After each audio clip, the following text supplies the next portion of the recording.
அனைவருக்கும் வணக்கம். நான் தூத்துக்குடிலேருந்து அன்னபூர்ணா பிள்ளை பேசுகிறேன். தமிழ் பண்பாடு, தமிழ் கலாச்சாரம், பழைய கலாச்சாரம், அமைதி பூங்கா அப்படிங்கிற பேர் எல்லாம் போய் தமிழ்நாடுக்கு இப்போ போதைப் பொருளோட தலைநகரம் அப்படிங்கிற பேர் கிடச்சிருக்கு. எப்படின்னு பார்த்தோம்னா, சென்னையில் எம்ஜிஆர் நகரில் கிட்டத்தட்ட 200க்கும் மேற்பட்ட போதைப் பொருள் டேப்லெட்ஸ் பிடிபட்டிருக்காங்க. 4 பேர் அரெஸ்ட் ஆயிருக்காங்க.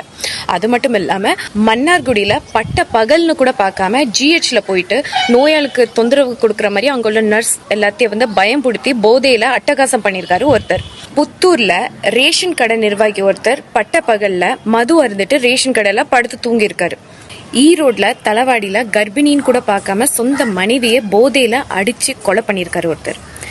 தமிழ்நாட்டில் தினம் நியூஸ் சேனலில் போதைப் பொருளால் நடந்த கிரைம்ஸ்க்கு பஞ்சமே இல்லாமல் எவ்ரிடே ஹெட்லைன்ஸில் தமிழ் நியூஸில் ஃப்ளாஷ் ஆகிட்டே தான் இருக்குது.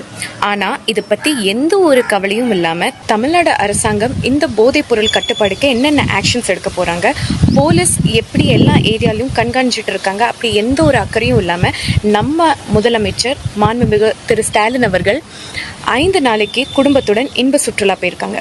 மக்களாகிய நம்ம எல்லாரும் சேர்ந்து தேர்ந்தெடுத்த ஒரு முதலமைச்சர் தமிழ்நாடு இப்படி சீரழிஞ்சு கிடக்கும்போது, போதைப் பொருளால் அவதிப்பட்டு இருக்கும்போது மக்கள் எல்லாரும் பயந்துட்டு இருக்காங்க. பெண்கள் எல்லாரும் நைட்டு வெளியே போகிறதுக்கே பயப்படுறாங்க. என்னமோ நம்ம நாட்டில் நடக்கிற ஒரு விஷயத்த எப்போ முதல்ல நார்த் இந்தியாவில் கம்பேர் பண்ணி பேசுகிற இப்போ நம்ம நாட்டில் என்ன நடந்துட்டு இருக்கு, நம்மளால் ஃப்ரீயாக வெளியே போக முடியுதா? நைட்டு 7 மணிக்கு அப்புறம் வெளியே போகிறதுக்கு பயமாக இருக்குது. குழந்தைங்கள தனியாக அனுப்புறதுக்கு பயமாக இருக்குது. ஸோ இது எல்லாத்துக்கும் ஒரு முடிவு எடுக்கணும்.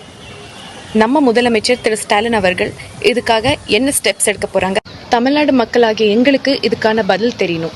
பதில் சொல்வாரா நம் முதலமைச்சர்? நன்றி, வணக்கம், ஜெய்ஹிந்த்.